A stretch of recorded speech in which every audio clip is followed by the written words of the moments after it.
Great. Um, Welcome to the Planning Commission meeting today of July 27th, 2021. Um, and is this where I read the COVID notice? You may if you'd like. Okay. Consistent with executive orders from the Department of State of California and Humboldt County Public Health Officer, the shelter in place order, the Planning Commission meeting location is not physically open, and planning commissioners are teleconferencing into the meeting via Zoom. Should I read the how to observe and participate section, or is that not necessary? It's not necessary. Yeah. Okay. And the join by phone, is that necessary? No, you can skip right to call to order, and I'll take attendance. Okay, and do we have anyone attending from the public so that I should note the public comment process? We do have attendees from the public for various items tonight. Okay, so since we do have attendees from the public, I will mention that if you wish to comment during the public comment portion of any item, you should click the raise your hand icon on your Zoom screen. And when it's time for public comment, the clerk will unmute you and you will have 3 minutes to comment, subject to the chair's discretion. I think if there are any questions about public commenting, that staff will be able to alert us to that and answer them. And right now I'm seeing a raised hand from Chamber Video on my screen. Is staff seeing that? No, I think we're good. Okay, it's gone. Great. So shall we call the meeting to order and ask for the roll call, please? Yeah, absolutely. Commissioner Barstow? Here. Commissioner White? Here. Commissioner Vassade-Elcock? Here. Commissioner Figueroa? Here. And Vice Chair Mayer? I'm here too. And for the record, Vice Chair Mayer is running the meeting as Chair Tagney, and Commissioner Davies are absent. Okay. So the first thing we have is a time for oral communications. This is a time provided for people to address the commission or submit written communications on matters that are not on the agenda. At the conclusion of all oral or written communication, the commission can respond to statements, but any request that requires the commission to take action will be set by the commission for a future agenda, or it will be referred to staff. Do we have any oral communications? I am seeing none. I believe everyone in attendance is here for an agenda item. Okay, in which case we will move on to the consent calendar. All matters on the consent calendar are considered to be routine by the commission and are enacted in one motion. There's no separate discussion, and if discussion is required, the item is removed from the consent calendar and considered separately.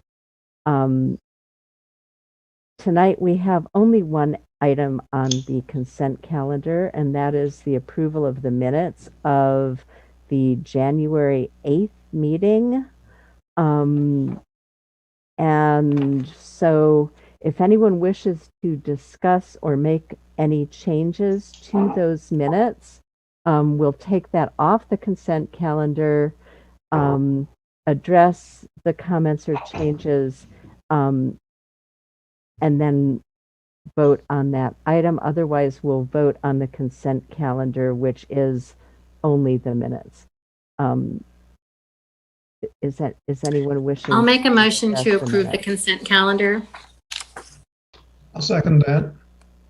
Okay, we have a motion by Commissioner Vasade Elcock and a second by Commissioner Barstow. All in favor? Aye. I'll take a roll call just since Oh, that's We're- right. We are on roll call today. Yes. Commissioner White, Commissioner Barstow, Aye. Commissioner Vasade Elcock, Yes. Commissioner Figueroa, Aye. and Vice Chair Mayor. Yes. It appears that the consent calendar, which is the minutes of June 8th, is approved. And now we'll move on to our public hearing for the evening. We have only one public hearing. If any commissioner wishes to provide disclosure of ex parte communications, this is the time to do it. Do we have any ex parte communications? And I'm assuming that means that all commissioners will remain with us for discussion of the proposal to approve a use permit for 8 to 8, a cannabis retailer at 1062 G Street, Suite 3, file number 201-023-UP. And can we have a staff report, please? Yes, could the PowerPoint presentation be brought up, please? My name is Joe Mateer, Senior Planner with the City of Arcata, the assigned planner for this particular project. It is a use permit to operate a cannabis retail sales business in 1062 G Street, that's Suite 3, an existing building known as the Allen Building, formerly the Golden Harvest restaurant, and then they had various retail sales businesses that were in that operation there. We're still pulling up the PowerPoint presentation. The staff is making a recommendation to approve this use permit. We could have the next slide, please. By adopting the action that you'll find in Attachment A. The action includes the findings of approval, including environmental review that is found in Attachment A, Exhibit 1, and then the conditions of approval are Exhibit 2 of that attachment. Attachment B of your staff report includes the kind of application material as well. Next slide, please.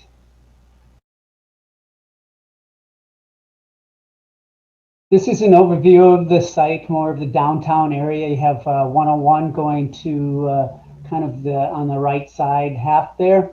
The plaza is in the, we can identify that by the green space there.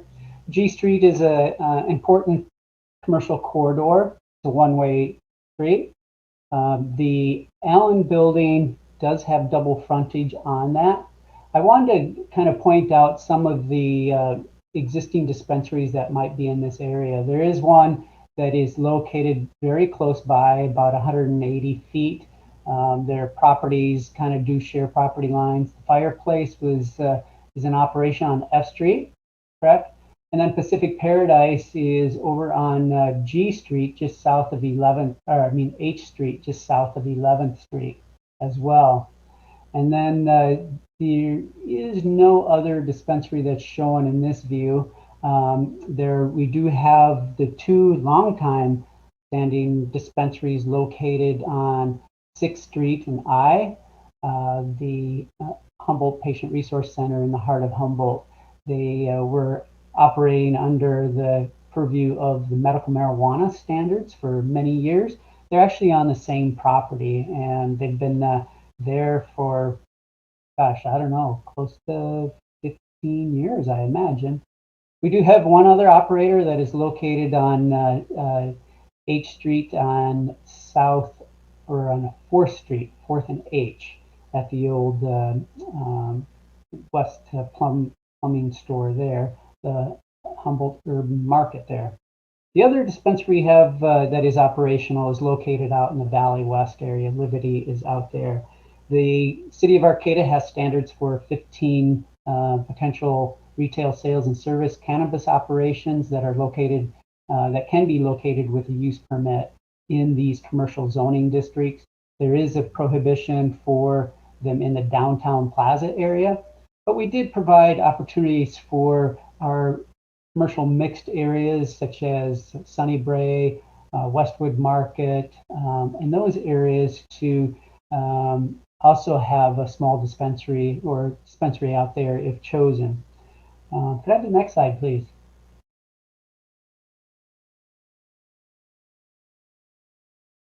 The green area shows portions of the building to the west that are part of the property that is we're discussing. So it does have a double frontage on G Street to the west and then F Street to the east. There is a portion of a parking lot. There's actually 3 different parking lots that are shared ingress and egress activities there, but they do try to manage the parking on their spaces on their own. The fireplace is the building just to the south of the green parking lot there. There are a number of tenants in that building, and the fireplace is one dispensary that is in the front part of it. So as you can tell, it's pretty close. But anyway, if I could have I want to point out that the Allen building has 2 stories, and there are some non-cannabis operations, professional business offices on the upper level there. And then the cannabis business is proposing to be on the 1st floor. If I could have the next slide, please. This is the 1st floor of the dispensary area. It's about 6,000 square feet, and it does have different frontages or access areas. One is on the main area off of G Street on the west, and they also have in the upper right corner entrance to that 1st floor from the east, from the parking lot. So some of the area is taken up by the hallways and thoroughfares trying to get in and out. Those areas will be have persons there checking for security and making sure the aged appropriates are there. There are several areas that will have cannabis, and then other areas will have non-cannabis.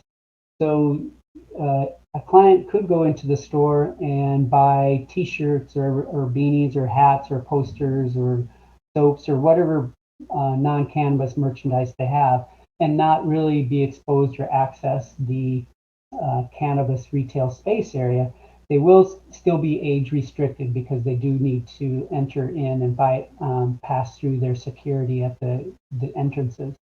And then some of the building is taken up, or the floor space is taken up by storage areas, security, break rooms, offices, and whatnot. The lower portion, kind of the 2/3 and the lower portion of the floor plan, that is the retail sales area. So they'll go through a screening process and make their way around through the retail gallery, the non-cannabis area, and enter into the proposed retail cannabis area and be serviced there. Could I have the next slide, please?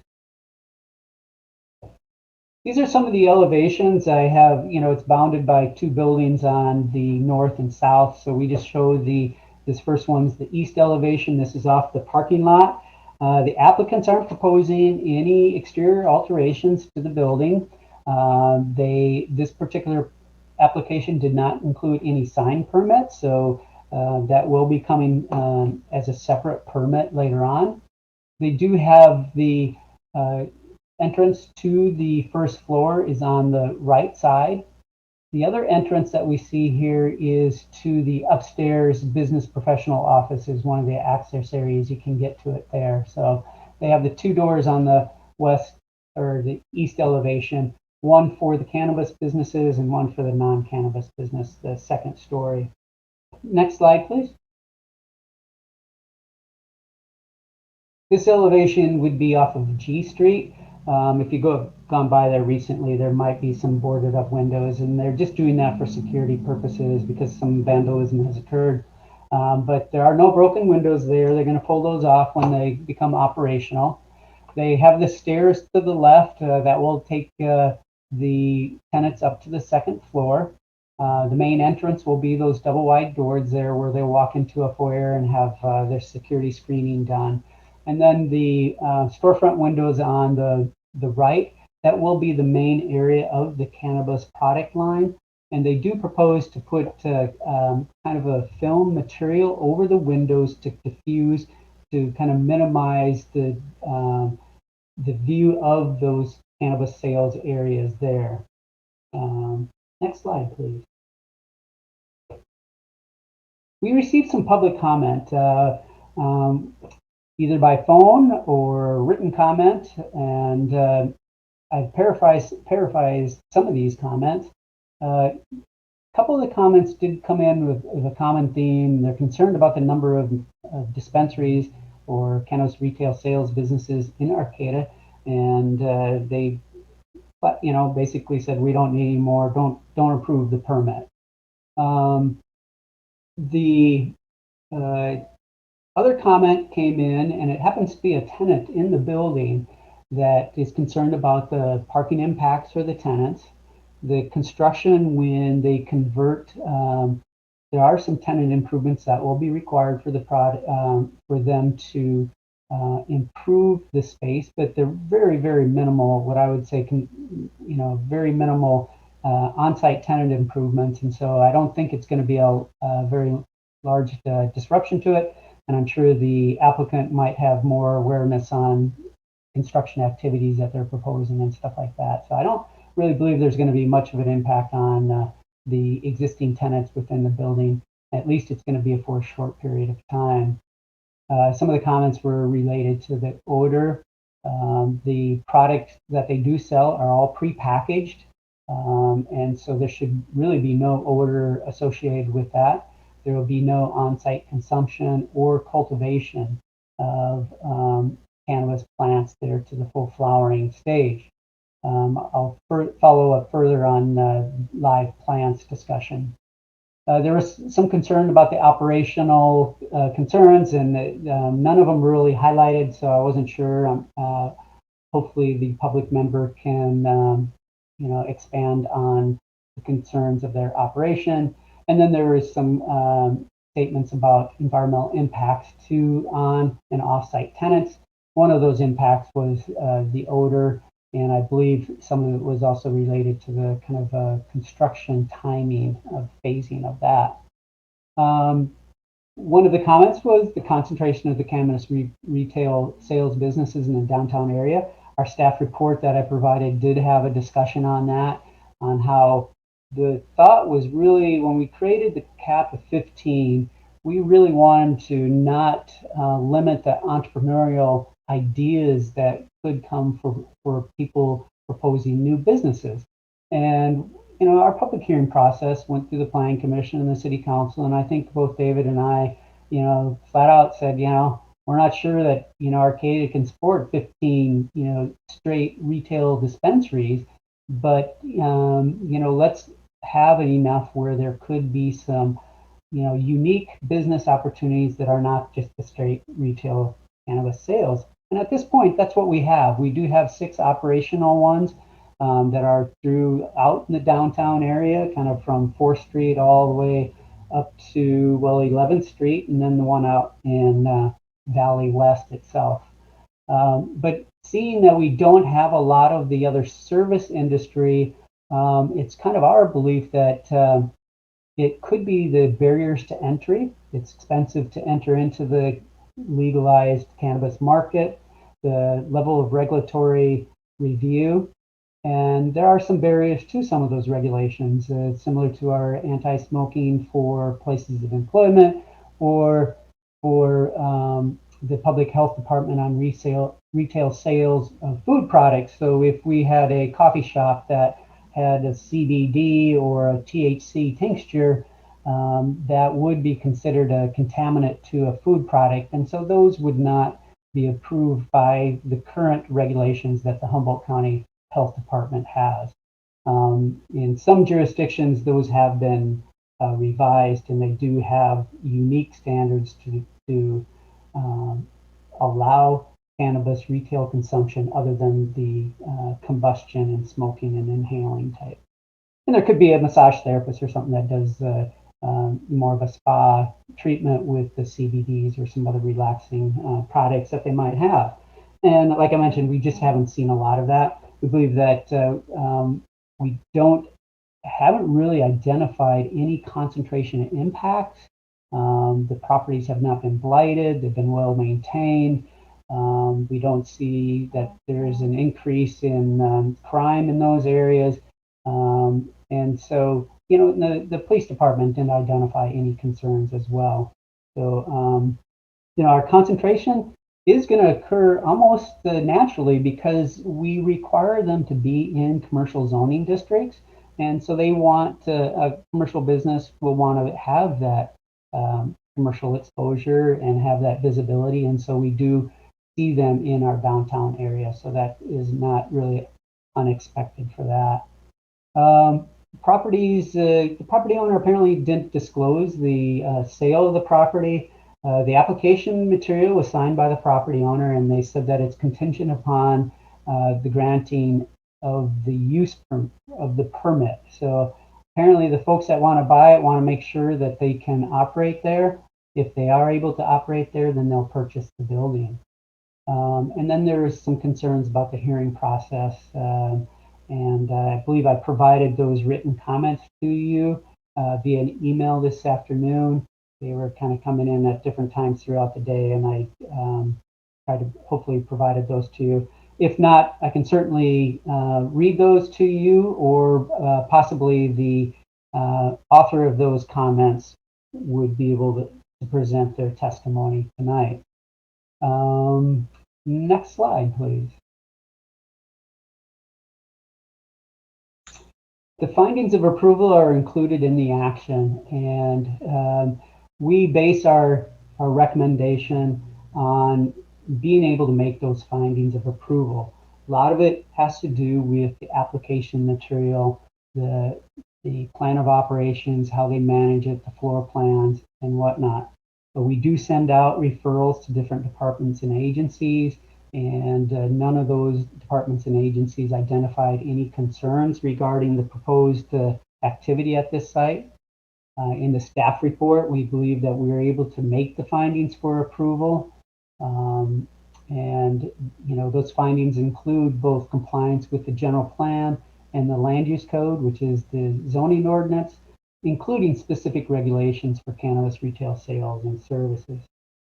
The environmental findings as well. The project is required to meet the California Environmental Quality Act environmental review processes. We propose a categorical exemption, a class 1, section 15301, existing facilities. It was, you know, most recently a retail business. They sold t-shirts, and this is a retail business selling you know, cannabis products and t-shirts and hats and stuff like that. The one thing staff did make a recommendation in was, well, there's a couple. One is currently they do not have any on-site consumption. That's going to stay, or on-site cultivation or the sale of live plants. So the application came in with those statements.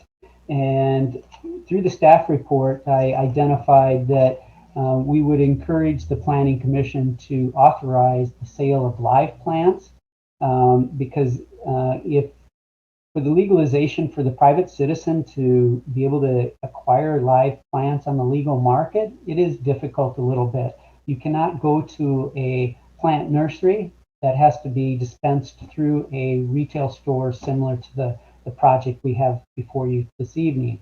And so I the staff recommended a couple of suggestions, keep them to a certain size, make sure that odor controls are there, and it's not considered cultivation pursuant to some of the cannabis regulations within the state because they're not growing to the flowering level. So I know that was one of the comments that a public member was concerned, thought we were contradicting ourselves, but in fact, it's not considered cultivation.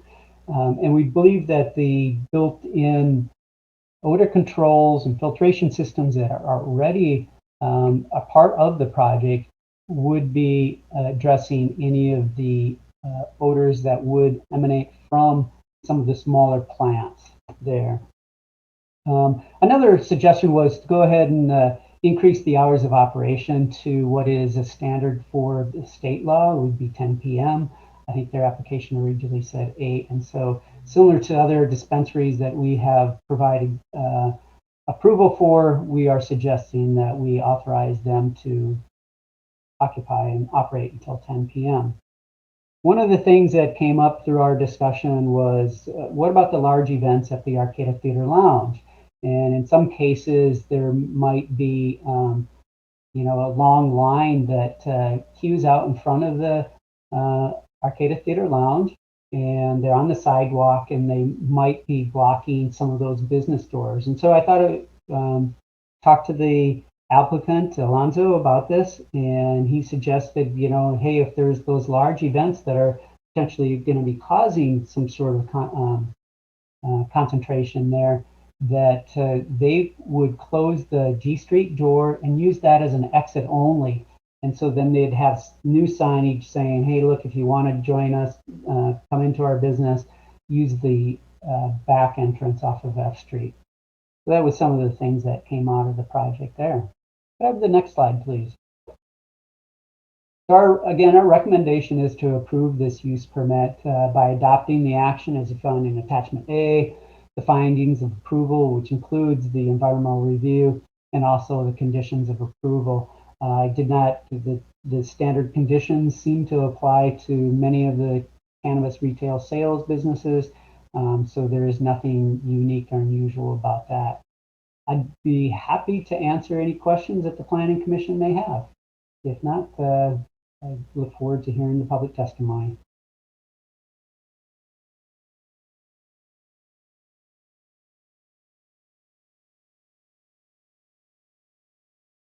Okay, thank you very much for the staff report. And right now, I'd like to ask commissioners if there are questions that they'd like to bring up for staff. And it looks like Commissioner Barstow has a hand icon up.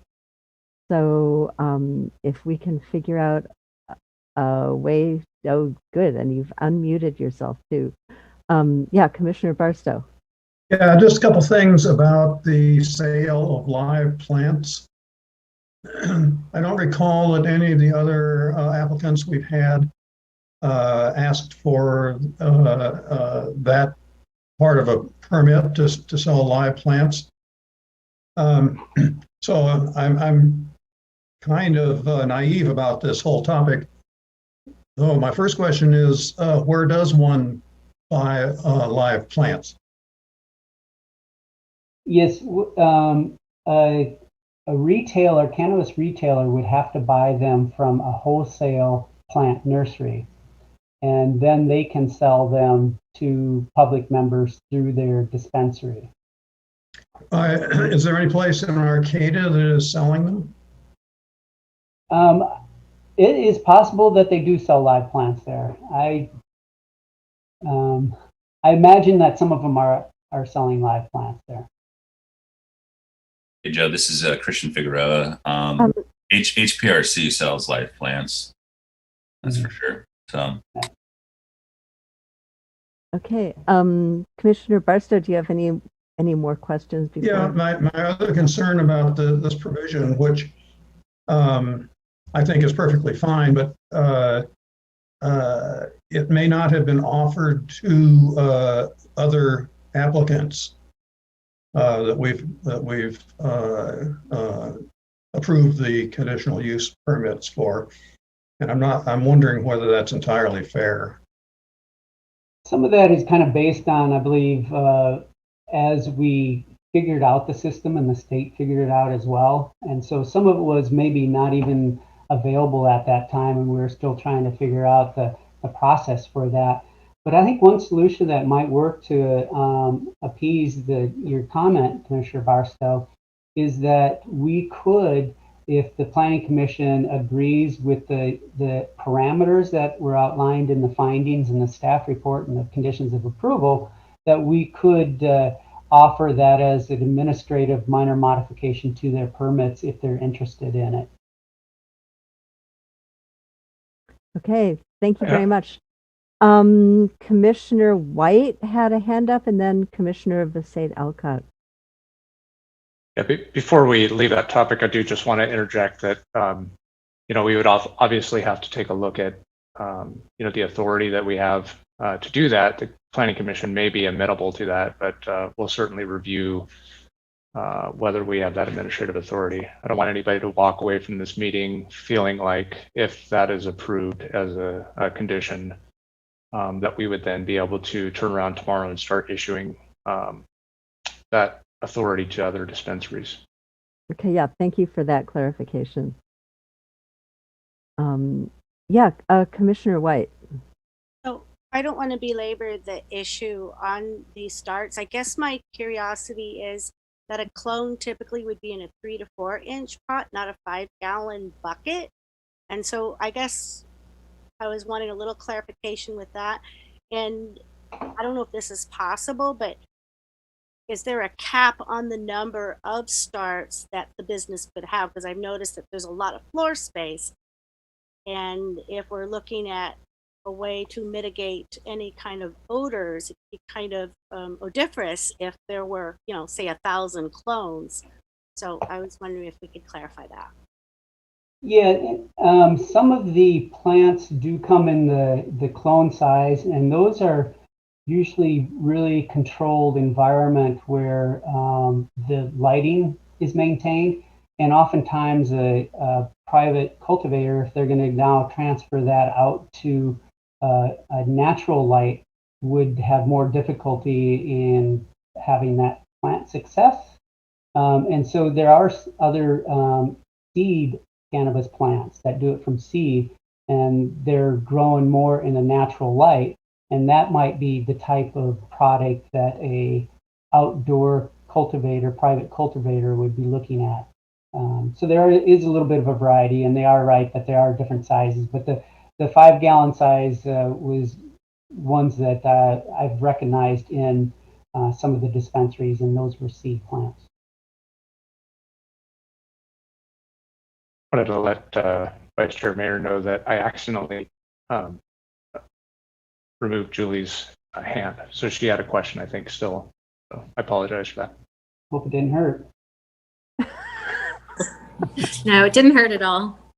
I just have a couple of questions. I'm just going to say it all, and then Joe, you can answer. So in the findings of approval on packet page 11, it says that they will only allow persons over 21 years to come in, but then in the applicant's project description, they say 18. So that's just a small detail. It said no one under the age of 18 is permitted unless they are a registered patient. So we might want to just change that.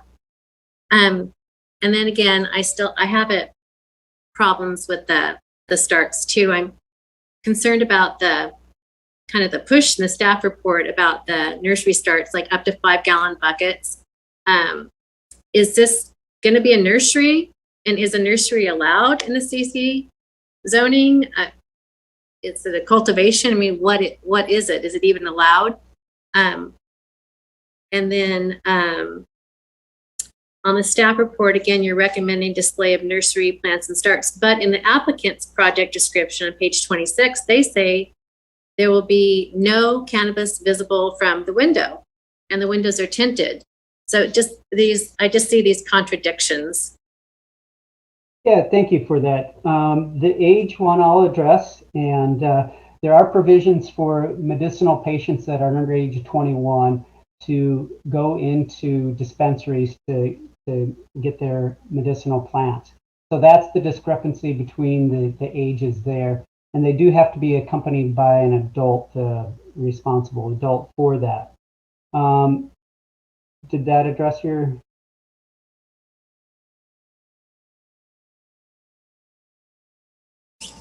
I figured that, but that's not actually what it says. But that's really not all that important. Mm-hmm. Yeah, they're going to be, the signs are going to have, will be posted with the age restriction of 18 unless, for medicinal purposes, if you're not, but if you're recreational, then you do have to be 21 for sure.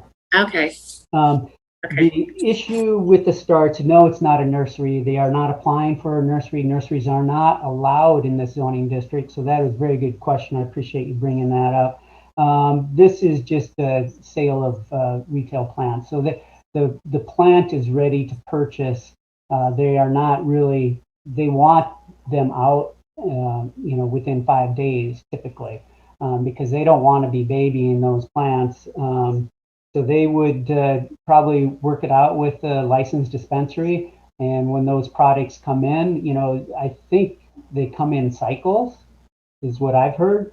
And so I don't know if there's always going to be live plants in there. So how many plants do you have to have, to be a nursery? I'm like, what's the number? I mean, at some point you do become a nursery if you have enough plants in there. No, you become a nursery because you're a wholesaler and you have the license through the state and the city that you're a licensed wholesale plant nursery, and you're cultivating them in Arcata would be the CIZ. In Humboldt County, I'm not sure where they cultivate those. They can only sell to retailers or commercial growers. So if you're a private citizen, you cannot go there to purchase. You have to go to a dispensary retailer to buy them. Could I make a suggestion that we table the discussion on the nursery stock until we hear from the applicant? I'm not sure if there's been a discussion between staff and the applicant about whether or not they're considering doing this, but if they're not, then we may be having a lot of discussion for nothing. Yeah, well, we've had that discussion, of course. But anyway, I think that was, issue starts, nurseries, and then, we can table it and let the applicant discuss his plans for that. Okay. Commissioner Besaid-Elcock, do you have any other questions? Okay. I think we are on to Commissioner Figueroa. Yeah, thank you. I just wanted to, just for the record, I just wanted to mention that, yes, just a quick Google search, HPRC does sell clones. So does Herb and Market, the dispensary on 4th Street. And additionally, too, in supporting Joe's response to essentially to medicinal marijuana users, they are allowed to purchase medicinal cannabis at age 18. And then additionally, the type of clones generally at these sorts of facilities, at dispensaries, essentially, they're usually in Oasis cubes, which are literally 2-inch by 2-inch, or Grodan, like the rock wool starters, essentially, or they're in 4x4 soil containers, essentially. So 4x4x4 generally. And at least from what I've observed and from others that I know that have dispensaries, usually they only have like 3 to 4 racks, essentially, like those metal racks, that are set up essentially. And that's generally what they have in stock. But again, I'm interested to find out, based off of the plan layout for the site, where is it proposed within the actual facility itself? What measures are they going to be using for odor control? What are they going to be using for water? Essentially, how much water will they be using potentially? What sort of practices are they going to be using? Best management practices that use least amount of water as possible, considering we're in a drought. But this is a nursery, so they won't be using that much water. But those are just some of the questions I have and statements I have. Okay, thank you. Are there any other commissioners who'd like to ask questions who haven't asked any yet? I think everybody's asked some. So, Kimberly, Commissioner Wyatt, looks like you have another question. Yeah, it's not related to the plants being that we're going to table it. Would this be an appropriate time to ask a question about parking? It's as good as any. Okay. My big concern is parking. They talked about having 15 up to 30 customers per hour, and on a daily, that would be 340. And when they're really up and rolling, it could be as much as 400 to 450 customers per day, if I recall. And just today, I went there and, like the water store, you're going to need to park somewhat close because you're going to be carrying these, 5-gallon jugs of water. And, if you want to go to the pharmacy, like today, I had to circle around 3 or 4 times to, find a spot. So that would be a concern of mine. I know that they have security and that they were going to, make sure that the designated spaces for this particular business are the only ones used.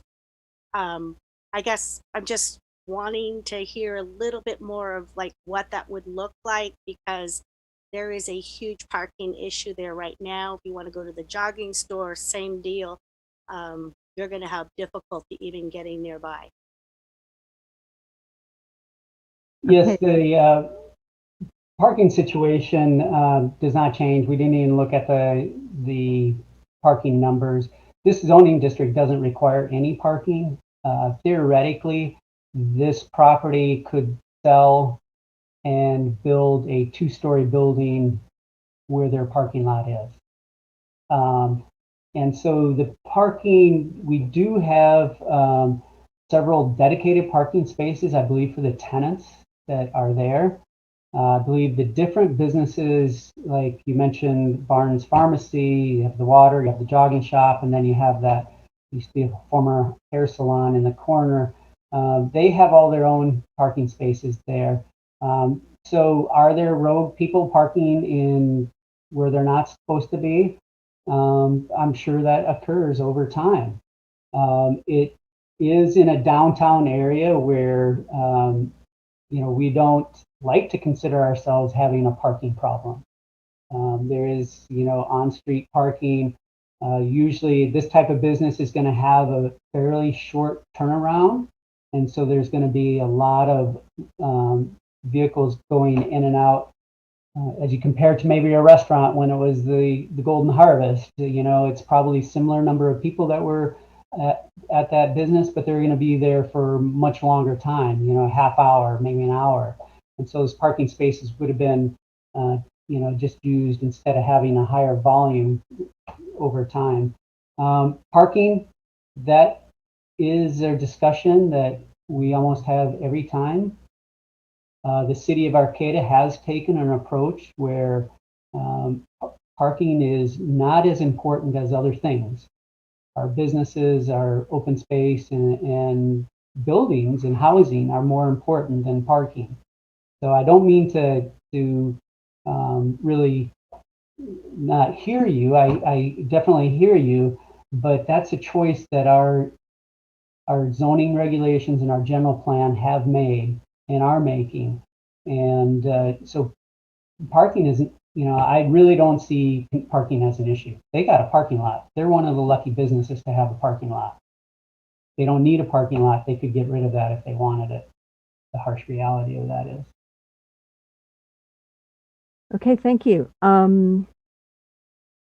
Before we go on to the public comment period, are there any more questions from commissioners or requests for the applicant to clarify, or any more comments from staff? Okay, in that case, we will open the public comment period on this item, and I think that staff will be coordinating the recognition of public commenters on the Zoom, and there may be some material about how to do that we should explain to them. Yeah, for folks that are participating on the Zoom call, if you could raise your blue hand by selecting your name and then clicking on the raise hand function, that will recognize you. We will start with the applicant. And I assume per the Planning Commission's typical, they generally give the applicant the first and last opportunity to address any comments that may have been raised. If you're dialing in, I believe you push *6. Let me just double check that. *9, and that will raise your hand, and we'll recognize you then. I'll start with the applicant. Alonzo, you're in the meeting. Hello. Can Hey there. everyone hear me? Okay, We good. can, yeah. Welcome. Hi, thank you. I'm Alonzo Bradford. I thank you guys for hearing me out. Let me see, where would I start? To clarify on the amount of clones, I would say 100, enough for one tray. The tray would be not visible to anyone. It wouldn't be like right in front of the tinted window or such. They would be over in the corner. I don't know if you all can see the blueprint, but where the retail sales area is closest to the safe is where they would be located. In regards to water, clones don't require that much water. Typically, they're in the Rockwell cubes, 2-inch by 2 inches, are, as stated, the 4x4 containers. And so, if you were to zoom in, right by the door closest to the safe is where they would be located.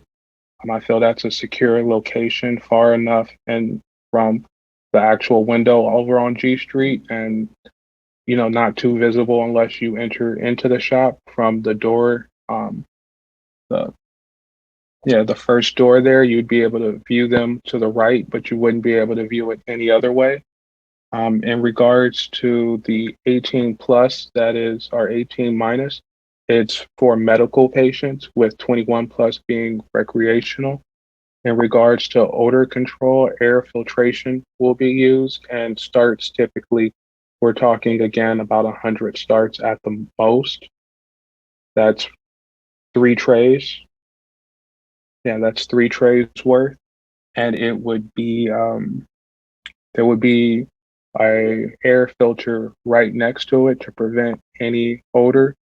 In regards to the parking lot, yes, there will be a security guard whose job it is to make sure that people are properly parking in just the spots allocated to us. It is correct that there probably are some rogue parkers, which would be an issue. However, with the security guard there, he'd be able to tell them that these parking spots are for the Allen building tenants only. In regards to where who else has live plants, HPRC and Urban Market are the ones that also have them. And I have most of I believe that was all the questions that were being asked of me. Just making sure here in my notes. And also in regards to parking, there is 4-hour parking on F Street for the water and shoe store. G Street also has sufficient parking for all front-facing businesses on G Street. And behind where 11th Street is also 2-hour parking, which is more than adequate for the fireplace, the judo house, and anyone who's not allowed to park within the Allen building. There is a sign right in front before you enter the parking lot that states that the parking lot, or these spaces, are for the Allen building, as well as each sign next to it are in the rest of the parking lot. Each one of those businesses, such as the pharmacy, it has dedicated parking with signage, as well as the water store has dedicated parking with signage. In regards to water usage, I honestly believe just this one bucket with maybe a gallon of water should suffice for keeping starts alive. And plants will not get where I'm not growing, it's not cultivation, so they won't get to the stage of teen. I have no plans to sell teens, which is why I'd like to keep the number minimal at 100. That's maximum. That's not just opening up and then instantly putting in 100. That's not the way that I was working on it. I figure I would scale up. So start out with 20 plants. And then if those sell and do well, go up to say 40 or 50 and then scale up from there, because I do worry. I don't want them to sit for too long and to actually grow any larger than a start. I believe that answers most of the questions. Please let me know if there's any other questions. I have tried within all my power to remain as compliant and as out of the way as possible with my dispensary. I don't want to cause any uproar. I don't want to be a burden or a problem. And in regards to construction, nothing more than hammering maybe a buzzsaw for wood purposes, but everything in there is sufficient enough to where I'm just buying counters and putting in counters for the retail, a basic build out, clothing racks, tables, display cabinets. I believe the most noise should honestly come from maybe the drills when putting in doors and mag locks. And that's all. Should I put my hand down, or is there anything else that I can help with? I think if you had anything else for the Planning Commission, they'd be happy to hear it. But otherwise, they'll also provide you an opportunity at the end if you have any closing thoughts.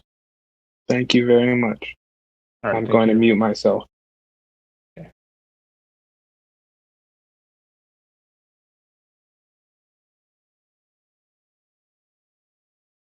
All right. So we have call-in user 2 who's coming up next. Go ahead, call-in user 2.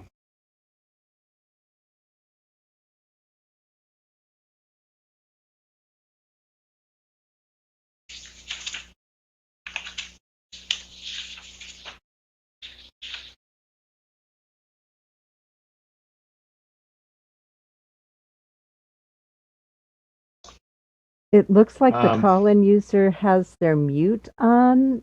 Is there any way to suggest that they unmute somehow? Yeah, I've asked them to unmute. I'm not sure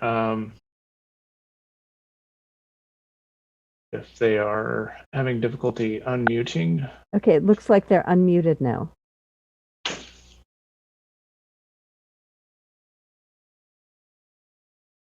Oh, I think they just jumped off the call. Okay, well, they'll have an opportunity if they come back.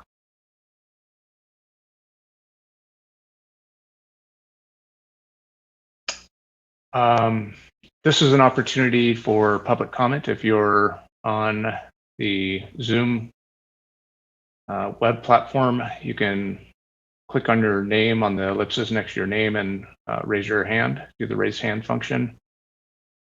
If you're in a call-in user, you can do *9, and that will indicate that you wish to be brought into the meeting to speak. At this time, I'm not seeing any additional attendees who wish to speak. Okay. If there are no more members of the public who wish to speak, we can invite the applicant to say a few more words if he'd like to. Otherwise, we will then proceed to the commission deliberations. Does the applicant wish to say anything more? I have one more that has just. Oh, I'll bring that speaker in. Okay, let's get that person on the, I guess you can't say on the air, on the whatever we're on here. Yes. Go ahead, Jay. Hi, I've submitted several public comments over the last 2 days. I'd like to understand how they're going to be incorporated into the process, since I'm not saying all of what I said in my submissions today, right now, tonight. How does the Planning Commission receive the public comments, and how are they incorporated into the decision-making process? So all of the public comment that we receive prior to the meeting is either included in the staff report if it's submitted in time, or we email those correspondences to the planning commissioners before the meeting. And then that correspondence will be incorporated into the public record on the decision-making process and uploaded to our web platform after the fact. Certainly correspondence that was received, by the commission just prior to the meeting, they probably have not had time to digest. So you may wish to make your comments, assuming that they haven't read anything at this point. Okay, so I want to observe that I agree with the person who spoke earlier about the number of contradictions in the permit proposal itself. And in my public comment, I observed that there is some measurement errors, and especially in terms of the quote, section F 500-foot requirement. The current, what I consider as a renter in the Allen building for 20 years to be already an on-site dispensary, the fireplace is listed as being approximately 180 feet away from the opening to the proposed Allen building dispensary. And yet the Jiu-Jitsu studio, which is actually closer to the Allen building than the fireplace dispensary, is claimed to be 800 feet away from the proposed dispensary. And that is just downright wrong. So does anyone go through the permit information and actually verify the accuracy of these data?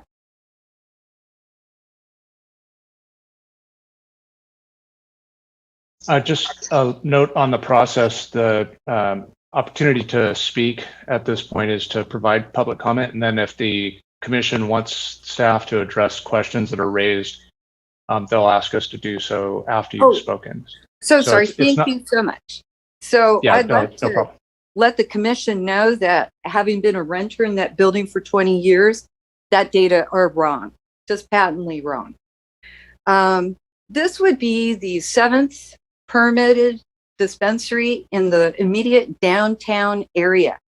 And yet the verbiage included in this permit process says that that these dispensaries are designed to be included in Sunnybray or Westwood. And yet neither Sunnybray or Westwood currently have a public dispensary, whereas the downtown Arcata area will have 7 if this one is permitted. Number 2, that there's supposed to be 500 feet between 2 dispensaries is clearly being violated, with the fireplace being within 200 feet of the proposed dispensary in the Allen building. As a long-term renter in the upstairs offices, I was appalled that those upstairs office spaces were completely ignored in the permitting process petition for application. I'm sorry, I'm mixing up the proper titles. To have this permit have no EIR required when the upstairs offices are going to be completely impacted by both the required instruction, which if you go deeper into the application is actually substantial. There's electric circuitry that needs to be upgraded. There's actual physical construction, much more than a few hammers pounding. This remodeling from a restaurant, the Golden Harvest, to a dispensary is going to be substantial. And no one has addressed how that's going to impact the upstairs offices. Number 2, we all know that the operator of the dispensary sounds like a nice person, has good intention, but controlling the pungent odor of cannabis is quite challenging. And if you walk by the outdoors of even the fireplace, you can tell that there's cannabis inside there. So I too am concerned for the cultivation factor. Now, cultivation is an interesting word, and I looked it up on dictionary.com. It means growing things.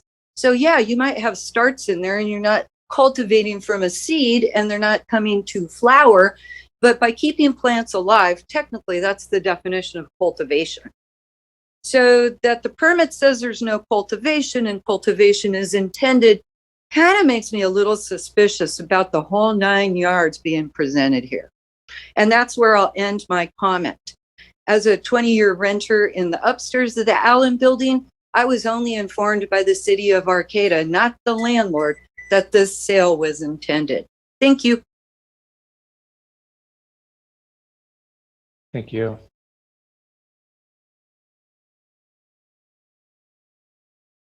We have no other public comments apart from the applicant. If the applicant would like to say a few words, you have an opportunity before we close the public comment period. You can decide not to, but it looks like you're up on the screen. So Hello again. Yes. I'd like to say thank you all again for considering me. In regards to the vicinity, honestly, HPRC and the Heart of Humboldt are just right next door, and it's been that way for years, and there doesn't seem to have been an issue. In regards to construction, regardless of who is taking over that place, construction is going to happen. It's necessary to happen. And if electrical and plumbing, that's not very loud. I actually own a dispensary already in Humboldt County jurisdiction, of which I'm completely compliant. I've been open there for 3 years. This is my second dispensary. I'm just, living the entrepreneurial dream at the moment, which again, I appreciate you all for allowing it. And in regards to cultivation, the BCC regards cultivation as growing all the way into flowering. This is just start. I'm merely keeping them alive long enough to be sold, and I've already stated that I have no plan on letting them go into teenage stage. I plan on just selling starts. That is all. Thank you guys again. And I guess in regards to the downtown concentration, from a business standpoint, I believe that most people enjoy going downtown because of the amount of traffic that is downtown. You have the farmers market, you have the Arcata Theater. It's a lively and bustling area for Arcata. So why wouldn't we select that area? That's all. Thank you guys. okay, thank you very much. Thank you. I think if we have no more public comments coming in, we'll close the public comment period and move on to commission deliberations. Maybe the best way to do this would be to go around and hear from each member of the commission who would like to speak. And I can either just go in order or we can have our hands up icons again.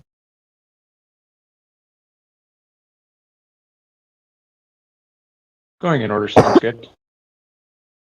Okay, in that case, I'm going to go not in alphabetical order, but in the order of how you appear arbitrarily on my Zoom screen.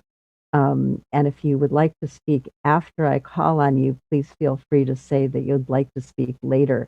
But next to me on my Zoom screen is Commissioner John Barstow.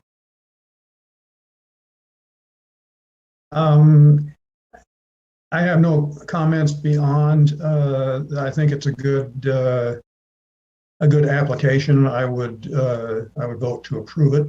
Also, I'm okay with including the staff suggestions about the extended hours, extending the hours from to 10 to 10, and also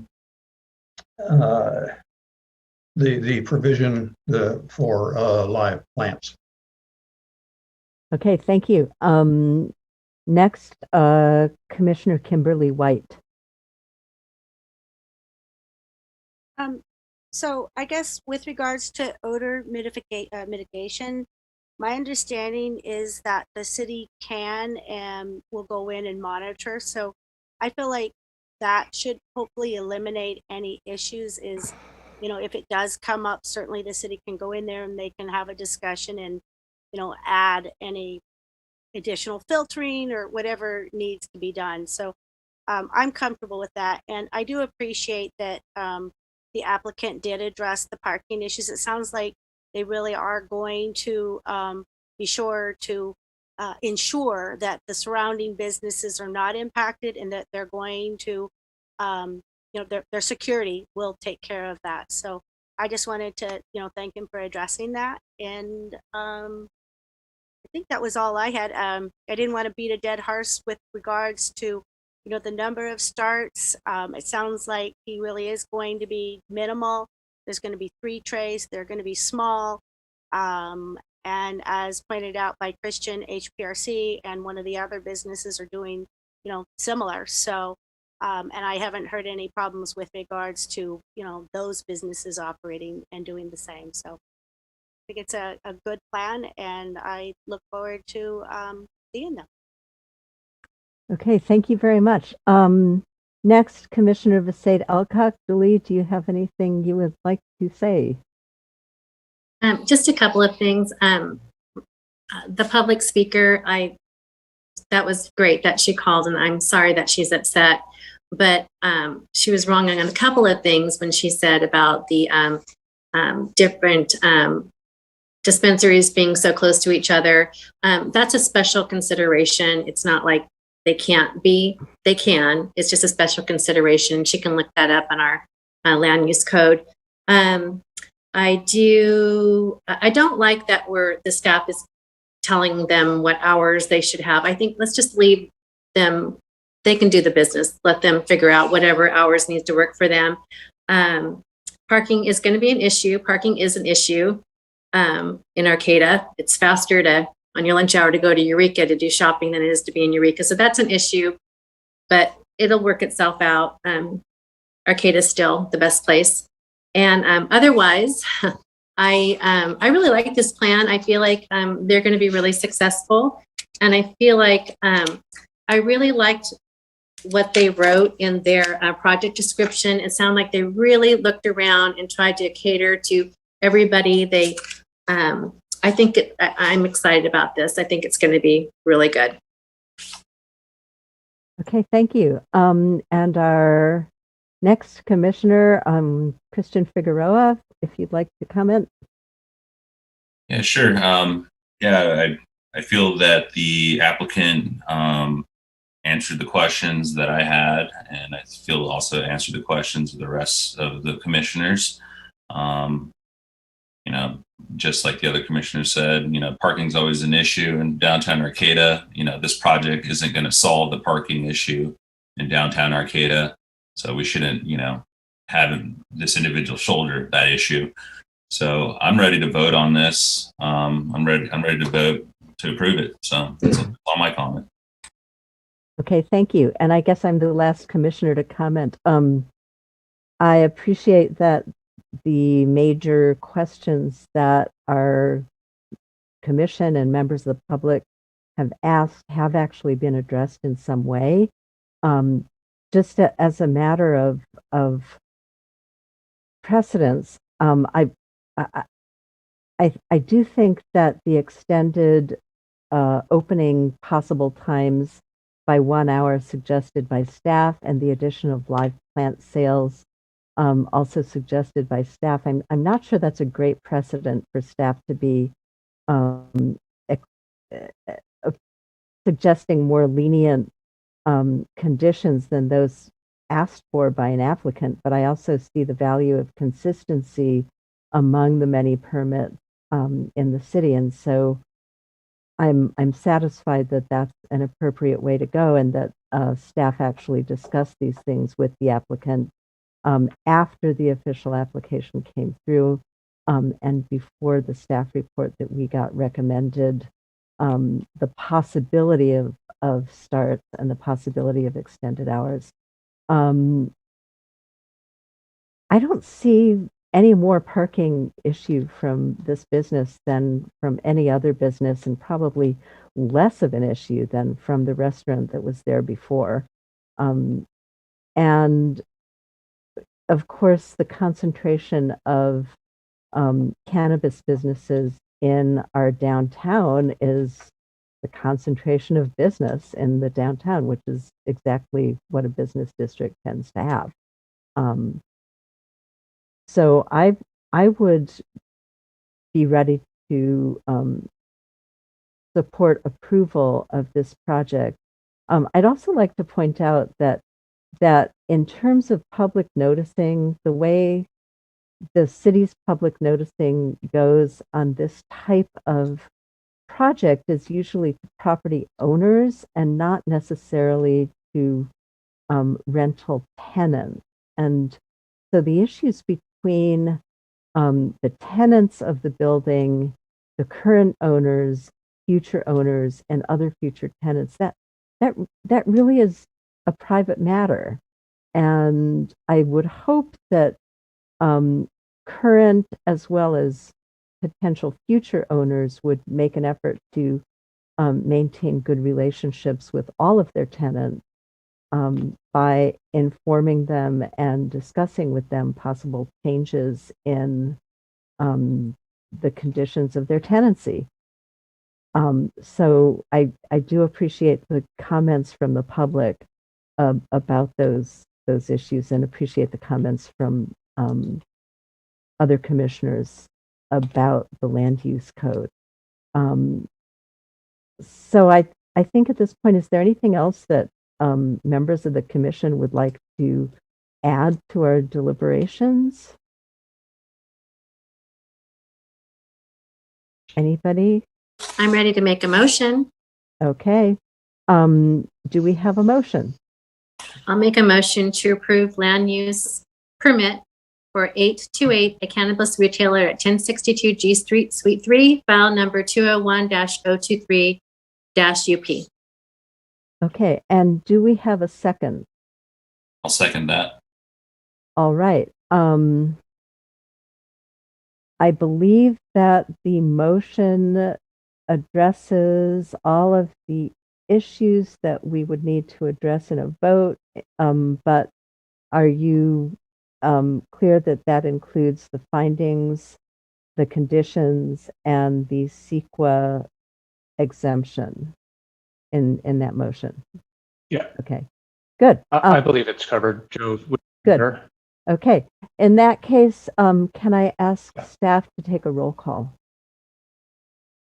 Yeah, absolutely. And I did want to just note what's more of an administrative matter. I don't think it needs to be addressed in a motion, but in our action, we actually have that under the California Environmental Quality Act exemption is proposed.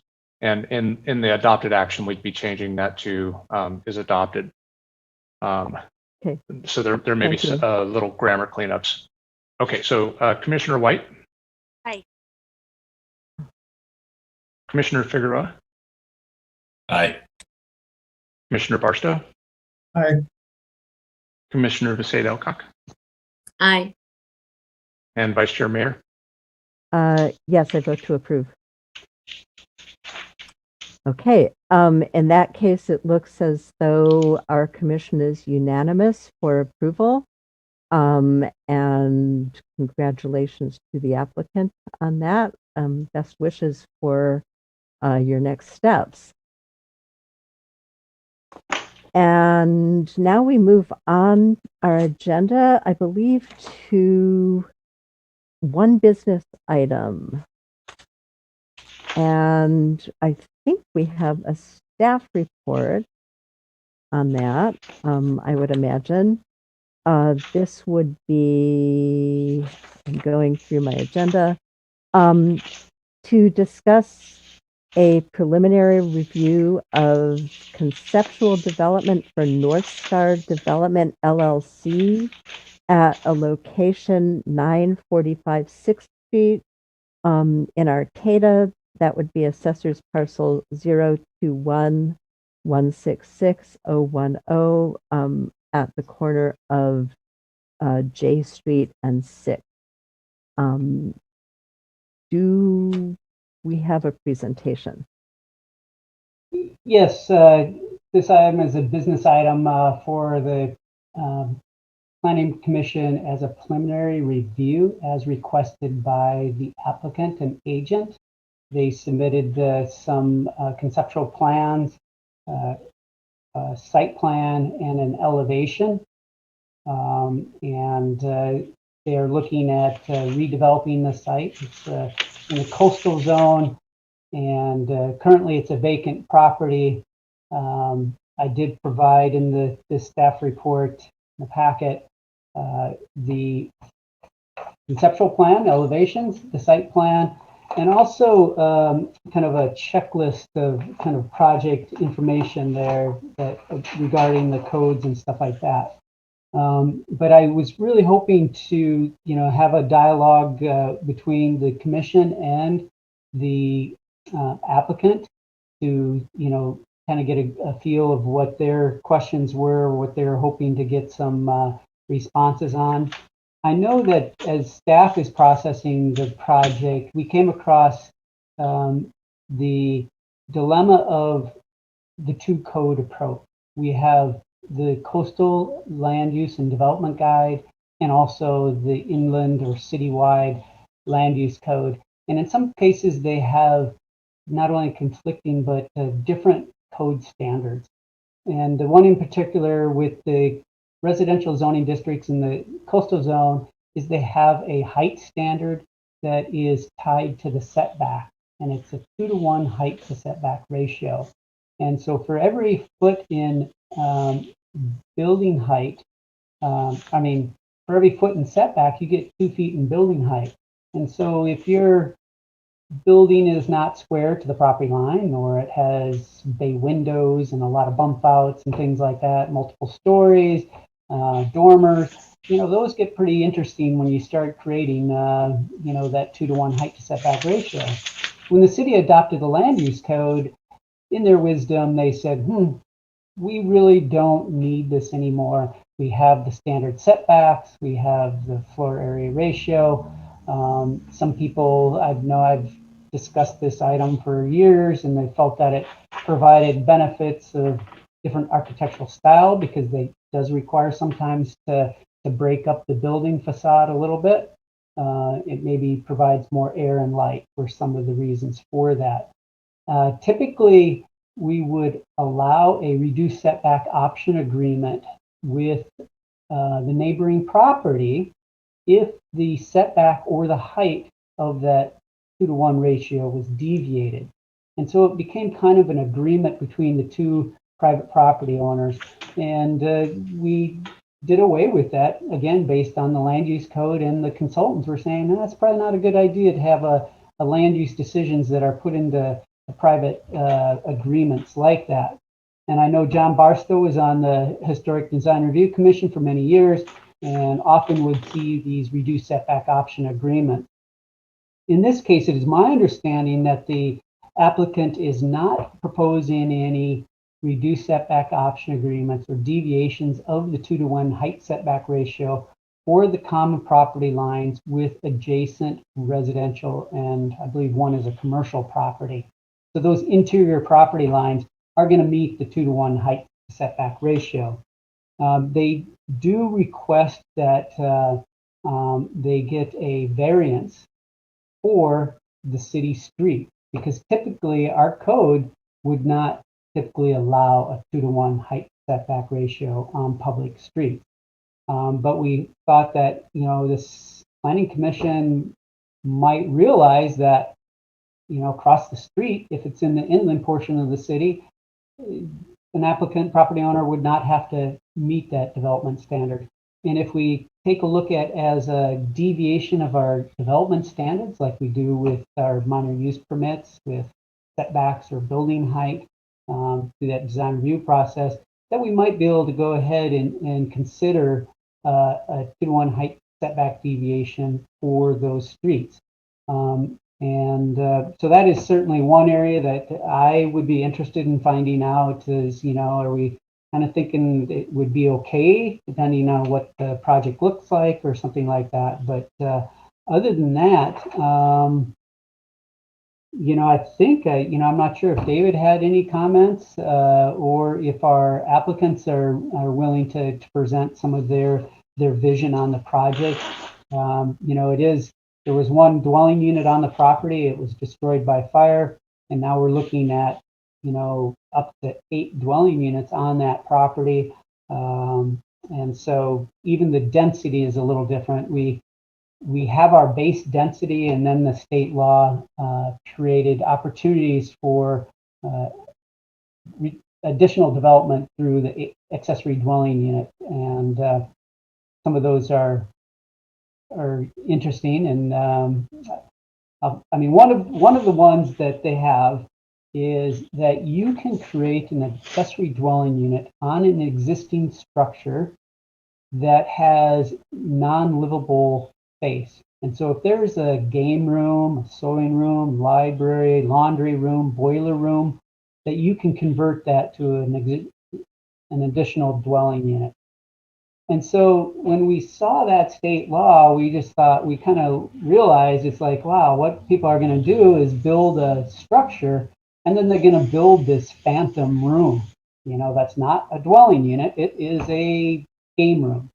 And then when they get the building permit finalized, they're going to turn around and come in and say, I'm going to convert this to a dwelling unit for state law. And so we thought, well, really, that doesn't make sense, because you got some issues with economies of scale and the manufacturing and the construction. And kind of, why don't we just kind of allow it outright and say that they're already going to get that bonus? But that does kind of throw into some of the other development standards that we look at when we review projects. For instance, the floor area ratio or site coverage. Those things might be manipulated a little bit by that provision. So anyway, that was one of the things that I think this project is looking at doing, is trying to get an additional dwelling unit through that conversion of undeveloped space.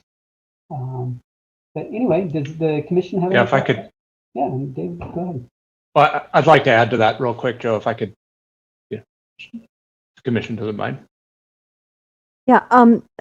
Before you do that, I'm just wondering: is the applicant on our Zoom tonight? Will they be able to answer some questions? They are. Yeah, absolutely, and they can present the project.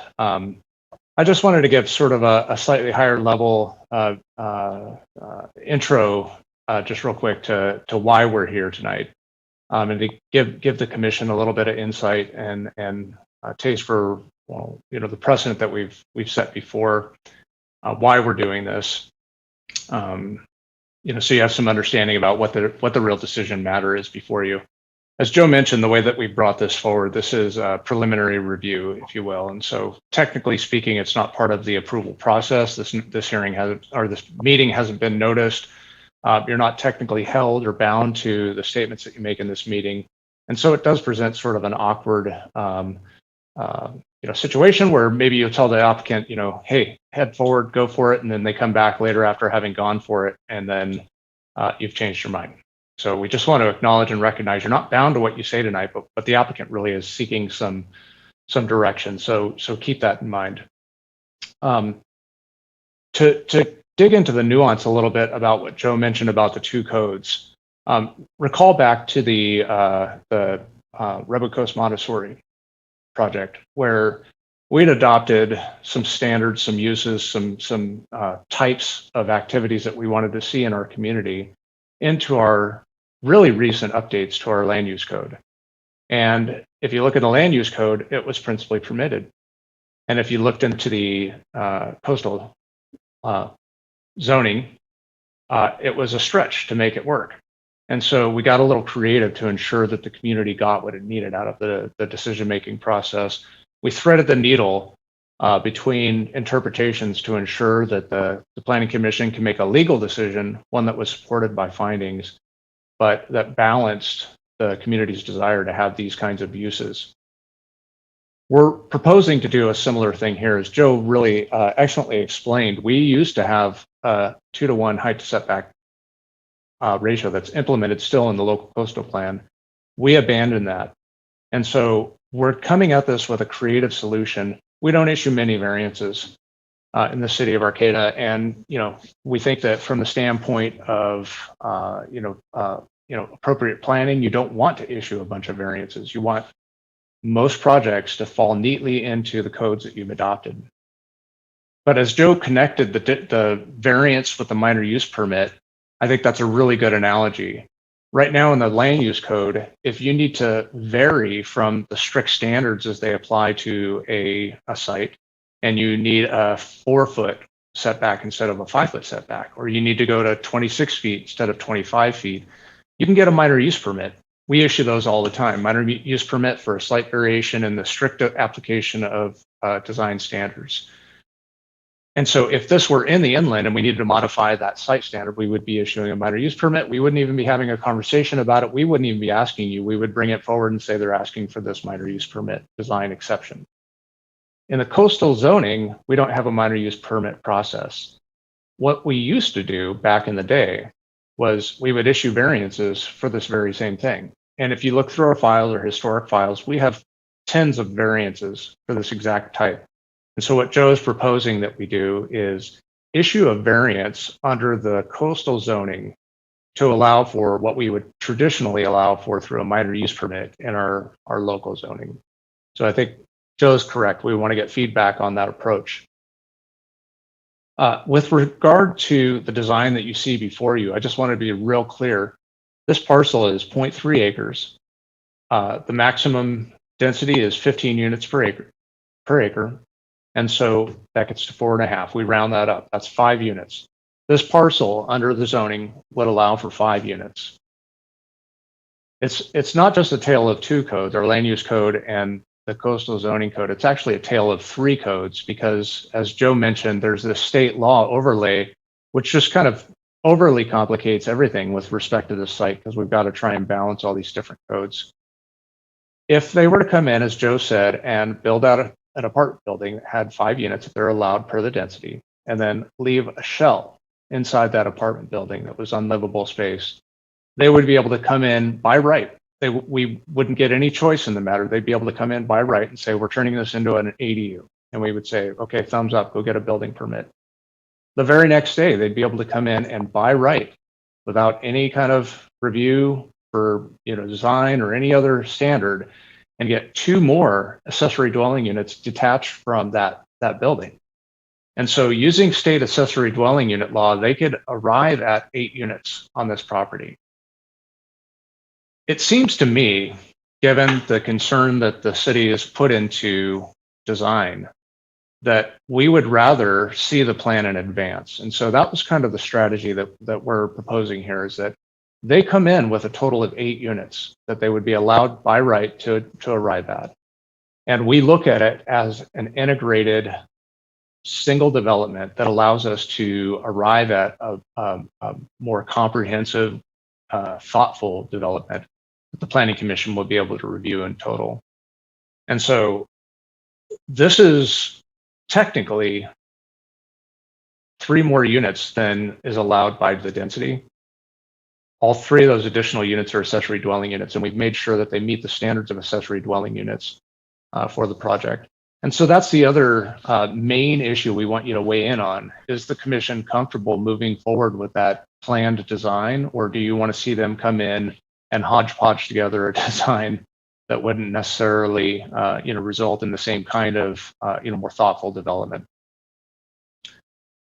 So those are the 2 main issues, and I want to let the applicant provide the commission with a presentation on their project. We don't want to necessarily reflect the project. I just wanted you to be aware of those 2 main main issues going into your thinking on this. Yeah, so with that, I'd like to turn it over to the commission, and if they have any questions about the direction that we're proposing we go. I'm wondering if we can hear from the applicant before we go into the commission questions, because chances are the applicant may actually have something in the presentation that will tell us what we need to know. Sure. I've brought in Sarah Atkins and Kyle Boughton, the agent and applicant, respectively. Is there anyone else that I should bring in from your design team? No, that's all. Yeah. Okay. Okay. Well, good evening, everybody. I appreciate everyone's time this evening, and David and Joe, I also appreciate your intro and presentation there. I covered a lot of the great topics that we're looking to do with this project, and I appreciate that. I'll let Sarah, my drafter, kind of touch on a lot of the specifics as far as numbers and things we're looking to do. But I'll kind of give you a brief introduction of what we're trying to aim for with this project. As David mentioned, we are allowed 5 units per the use code, and 3 of those units will be ADUs. And really our goal here is to create a project that is going to fit and look like a good development for the downtown area. We definitely don't want to come in here with 5 units and create unlivable space and then later convert that into ADUs. It's very difficult from a development standpoint to make everything flow well and bring in good elevations and design standards with that route. So the big thing we're looking to do here is deviate from the 2-to-1 setback on the street sides. And a lot of the constraints that we're having issues with is parking and driveway entrances and things like that. So we went through multiple design standards with our site plan to see what fits best. And this is kind of the site plan that we had came up with that meets all the requirements and not requiring any 2-to-1 setback on the interior lot lines with the neighboring parcels. And from that point, I think I'll turn it over to Sarah. Again, as we all know, there's really a big push for housing in Arcata. And what we're really trying to do here is create a nice project that fits well with the community, and also being able to provide more housing for our community as well. So thank you for your time, and I'll hand it over to Sarah. I'm sure she'll have more specifics on a lot of the details. Thank you.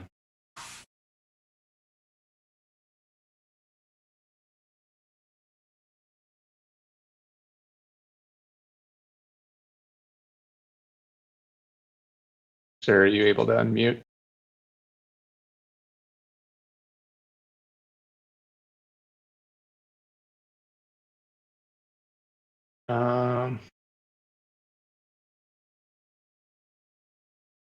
David, she may have called.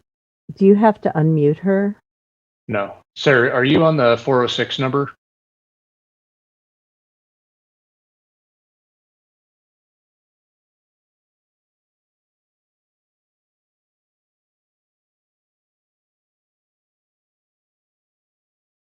Nope. Can you guys hear me now? All right, you made it. Perfect. Perfect. Yeah, so basically just a quick recap. We kind of went through a similar site plan rendition. We worked closely back and forth with the city to what we thought would kind of suffice an original design, which had 5 units up front and 3 in the back. And we went through a full application with the site plan, the floor plans, elevations, which is pretty time consuming. And then we sent it out and we got a couple of referrals back that kind of changed the whole drive. We couldn't use that original design. It's similar, but it's different. That those two being the 2-to-1 setback, and then the driveways. We originally had different driveways for each of the front units. We had 4 driveways, and engineering wanted to minimize those to 1 or 2. So we kind of went back to the drawing board. something similar, to that original style, which are the conceptual elevations that you have. So those are not correspondent to the exact site plan that you have in front of you. That's from the original design, which had the 5 units. But we do want to do something similar in appearance with this one. But we were able to relocate the driveway, the access to the garages by doing one common driveway in the back. But with that being said, that caused us to have to push all of the units forward toward the street frontage, and that's where we lose the 2-to-1 on the street frontage. We thought it was more important to keep 2-to-1 on the interior lot lines with neighboring residential parcels than it was along the street. And like staff pointed out, across the street, that 2-to-1 doesn't apply. So it's kind of a nuance that we're fighting. So we're really just looking for feedback to make sure that the commission, this is something that the commission wants to support or can support, as well as staff and referrals before we dive back into all the details of the floor plans and elevations. With this one, it's just a little different. We have 4 units up front, 4 in the back, which is a little different than the original plan, which had 5 and 3. So I don't know if that's an issue as well, having the 4 and 4. It's a little bit different split, but it's really just a paper game of what we're calling it, whether it be a primary or ADU. So I think that's the bulk of it. If there's any questions, I'll try to answer them.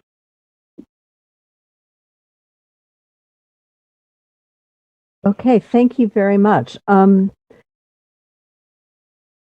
I'm not sure how we should go about this. David, Director Loya, do you want to facilitate the back and forth with the applicants, or shall I do that?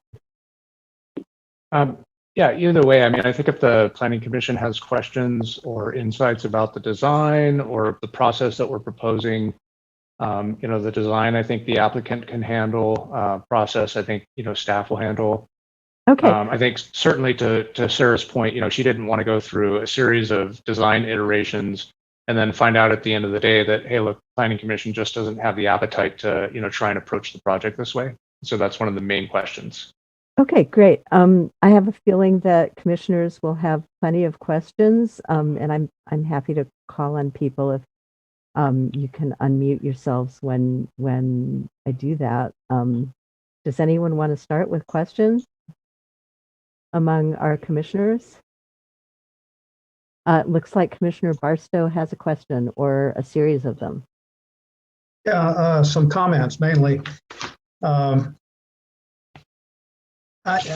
think it's kind of a slam dunk in terms of the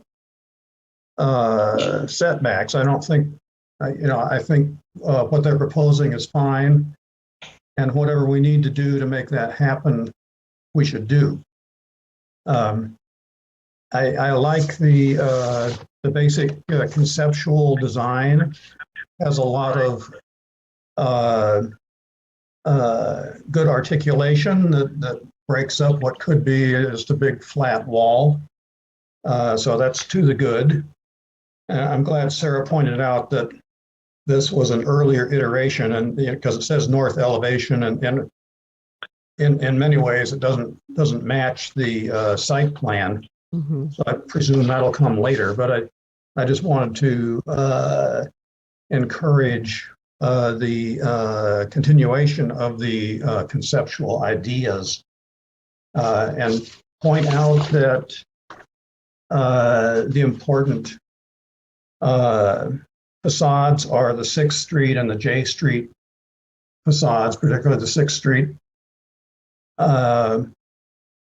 But at the same time, I would recommend that the designer provide for as much passive solar gain as possible, which would mean lots of south windows, not so many north windows.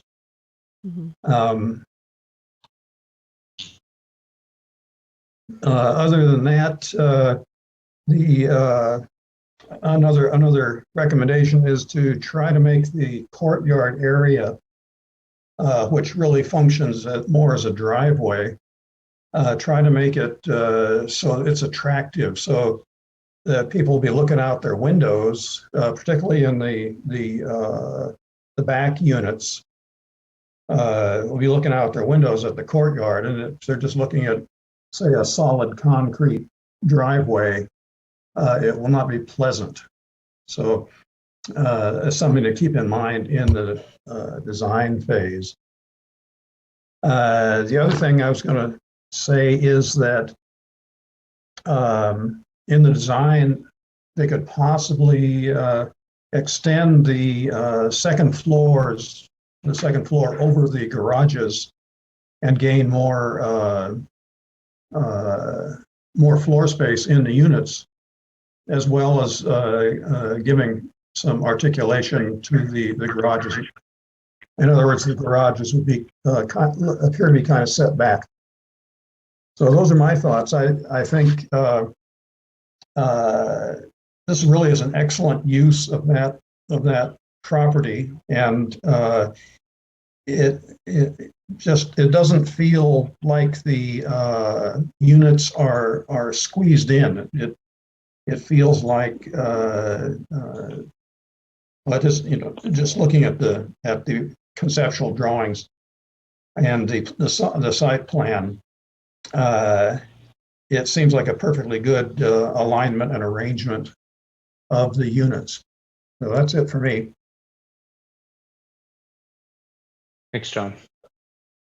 Okay, who else would like to speak now? And actually, the applicant or agents, Sarah or Kyle, if you have anything that you'd like to respond to Commissioner Barstow's comments about, this might be a good time to do it as well. Just real quickly on both of the points, I think we're right on cue for the courtyard, because it does have to function as the driveway.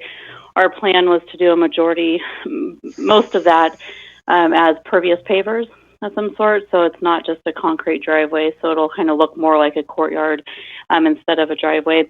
And then we will cantilever the second, third floors. These are intended to be 3 stories in height, with the garage on the first floor and then living space on the second and third story. And we will use cantilevers on the second and third floor, front and back, to, one, gain the living space, as John pointed out, but then also to kind of break up our facade as well. Okay, great. Who is next among the planning commissioners? Anybody have any questions, comments? I have a comment, Judith. Great. Okay. Hi, Sarah. So I think this is a really great use of that lot, and it's really hard to believe all of this will fit on that lot. So I'm excited about that. Just two things. One is the courtyard. There might be an echo in there. Have you taken any measures to make sure there's no echo in there? Because that can really cause conflict between the neighbors if everyone's in there. And anyway, especially if you're having pavers. At first, I thought it was going to be a lawn. So that's one thing. And then another thing is, I feel like I agree with everything that John had to say, but I feel like this is the same facade that the last few buildings that we've put up. It looks like the same thing to me. It would be nice to have something a little bit different. But my big concern is the echo, because that can really cause conflict between those neighbors.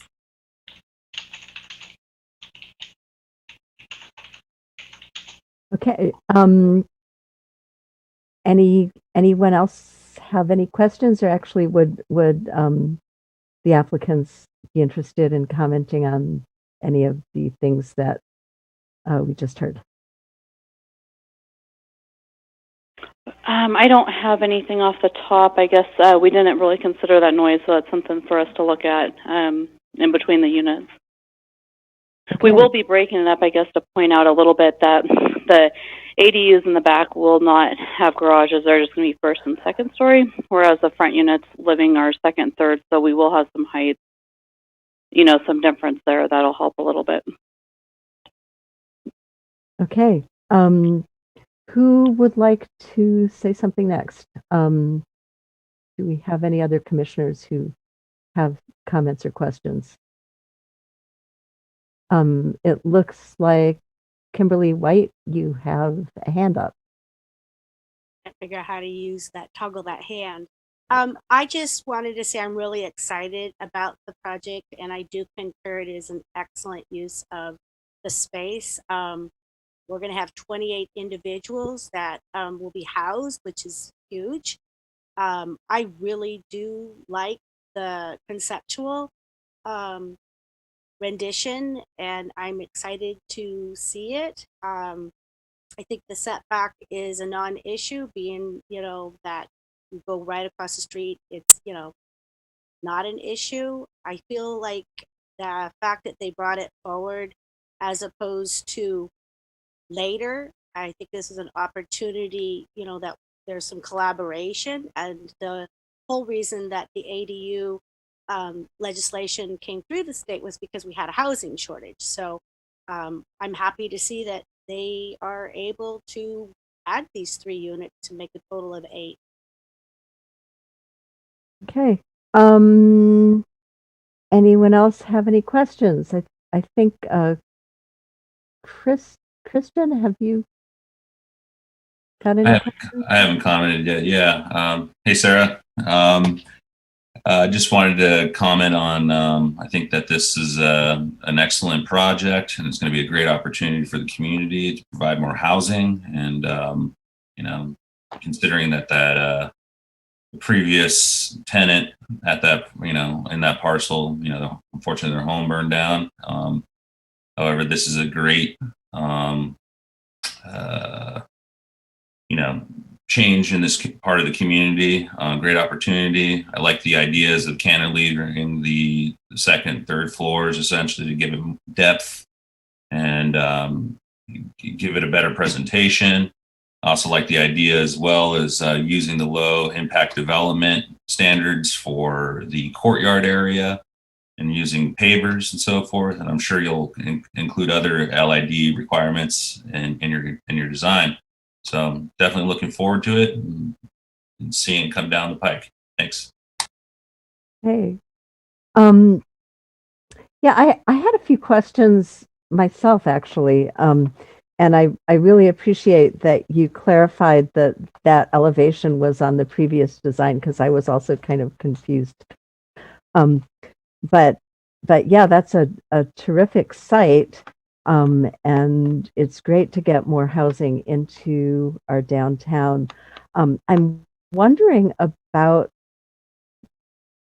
whether you see these as rental units or whether you were hoping somehow to subdivide here, because my understanding is that typically when you talk about ADUs, that those are per parcel or designations, but that they wouldn't necessarily apply in a medium density rental situation. So maybe you could just clarify, are these right now in your mind rental units, or would this be a subdivision coming up soon?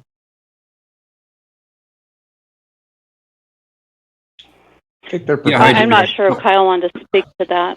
Oh, sorry, sir. Didn't mean to cut you off. Yeah, we have no plans to subdivide this in any kind of sort. So these do plan at this point to be rental units, correct? Okay. Yeah, so that in that case, I'm a little bit confused about how all those ADU requirements actually apply on a single parcel, because this doesn't quite fit with what I have. On the other hand, getting additional housing there certainly does fit very well with all of our policies. But I'm also wondering if you can explain, I saw that courtyard as a courtyard initially, and then when I realized that elevation had the garage access from the other side, I realized that actually the courtyard was going to function as an alley, a driveway, a joint driveway for all of those garages, which made me wonder why you've got that alley driveway in the middle instead of having the units back to back and the driveway on the southern edge of the property.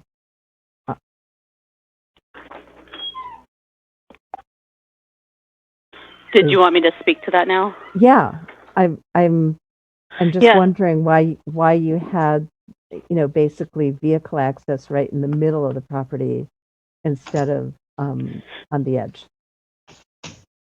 Yeah, so originally, like I said, the original design had the garages like you'll see in the elevations.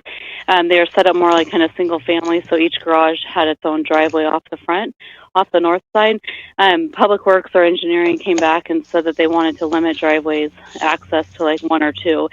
So that forced us to either take the driveway in the middle or on the south property line. Mm-hmm. We looked at a series of site plan layouts, and really it just made the most sense to put that in the middle for open space to keep the units separate. When we put it on the back side of the alley, or I'm sorry, the back side of the property, it really just pushed the units together. So we had just like this one huge apartment complex without separation. But with the driveway in between, it gives us space, like physical space between the units, as well as solar for all of the units. Okay, and what you're envisioning from- now would have the higher units on the north and the lower units on the south? Is that what you were thinking? Yes. Yeah, the south is 2-story, and then the north are 3-story, with the living space being the top 2 stories. So, and then the front units there, the 3 stories, will have a large rooftop deck south facing as well. Okay, and then you did that because Public Works wants to retain as much street parking in the neighborhood as possible, and that's why they didn't want that whole north side as driveways? I don't know if it was for on-street. Okay. Yeah, so there's kind of two drivers that were motivating that design change. One was that the city standards don't allow driveways to be close together like that, lined up. So, Sarah's right, from a standpoint of, having more of a single family look, having the buildings right up on the sidewalk or even set back with driveways, that has more of a single family look, but then it would have had so many access points. And they could have done away with some entrances, some egress to those, and not provided driveways and parking for all of the units. But I think that was one of their project objectives. The other thing is that, with our design, what we heard historically from the Historic Design Review Commission, from the Planning Commission, is sort of embedded in our design ethos at the staff level, if you will, is to try and not put the parking in the front, try and put the living spaces in the front. And so we were trying to replicate that. And I think to your point, having the driveway on the south side would have effectively done the same thing there. But to Sarah's point, having that separation provides a little more solar access. So I think that's ultimately where the project ended up like that. Okay. I did want to address too the issue about accessory dwelling units. Mm-hmm. I know it seems a little odd from our typical understanding of what an accessory dwelling unit is, but the state law actually provides for accessory dwelling units in multifamily as well as single family. And so the state law is actually a little bit more generous with accessory dwelling units on multifamily. When this project comes back, we'll actually cite code section that authorizes that additional dwelling unit, so that the Planning Commission has that at their disposal. But for right now, I'll just say that the ADU law actually provides us as a principally permitted pathway, and so we're just trying to get a better design out of it by looking at it comprehensively. Okay, weren't we going to be modifying the city of Arcata's regs to reflect that state law somewhere in this process? And when is that going to happen? I don't have a timeline for that yet. The HCOG, the Humboldt County Association of Governments, is applying for funds for the state. They're called REAP funds. And one of the projects that we're hoping that REAP funding will provide for is to update our ADU code. But regardless of whether our code is updated or not, it still has to comport with the state law. And so we would import these same provisions into our local code at that time. Okay, but in terms of the timing of this project, especially coming before the Planning Commission, we're going to be in a kind of legal limbo at that point if we haven't got that new code. No, because- we defer to the state law. We in the absence of a local code that is that implements state law, we implement state law. So we're not in any legal limbo, and we're not going to be in the process of adopting a new ADU code while this project is before you. I believe that they're anxious to get to hearing on this. We've spent probably almost a year talking with Sarah and Kyle about this project, trying to figure out how to make it work because of the overlap of the various different codes. And I have to say, I mean, it's been one of the this little project has probably been one of the hardest planning challenges for our team to be able to, sort through the various options and figure out what the pathway is. I mean, and I think we're finally there. We just wanted to make sure that the Planning Commission felt comfortable with the approach that we were proposing as well. And I think I'm largely hearing you are. I also wanted to mention that there's a couple of folks in the public that wanted to speak on the project. Okay, could I ask one last question? In that courtyard area, which I guess you call it a courtyard, I would call it an alley. Is that going to be open to the public, or is that going to be gated? It won't be gated, but it's private property, so the public shouldn't be using it. Well, but just residents. I guess. Okay, but if someone is coming to one of those rear residents with the front door and that open porch on that courtyard, they're going to be able to walk in without a gate, correct? Oh, yeah. So the front doors will be on the street-facing side. The garages will be accessed off of the back, but the front doors will remain for the front units on the street-facing. And then, yes, the ADUs. Units? The rear units. Yeah, so those would have a sidewalk along the front of them that guests would need to use, yes. Okay, great. Yeah, it sounds like we have a bunch of other questions from the public.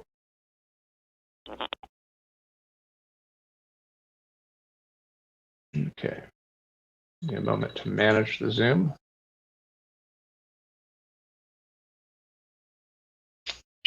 Colin, you're in the meeting. Great. Can you hear me?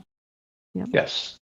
Okay. So this is Colin Fisk with the Coalition for Responsible Transportation Priorities. And I want to say that, I agree with the comments that have been made that we really do want extra housing units and density in this area. And I appreciate, that staff has worked with the applicant to try and make that happen.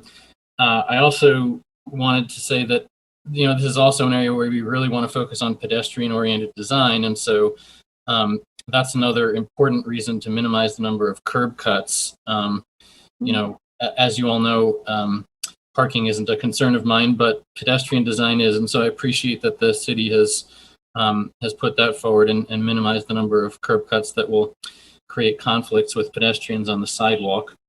And I want to say,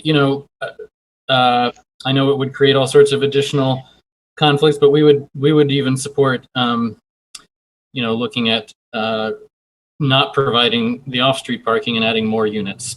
So if there's any possibility of that, I would encourage you to look into it. Thank you. Thanks, Colin. Okay. We've got another public person. Hi, is that me? Hi. Yep, you're up, Karina. Cool. So, my property backs onto that one, and I'm thrilled that we're putting in some units in there. We need it. I really, really hope that it doesn't look like the other 3 that we've put in the last few years. The question is, we have a large redwood tree that's kind of impinging on that a bit. And I'm wondering I know it's early, but I'm wondering if they have plans to deal with it. Or will they let it be? Beautiful tree.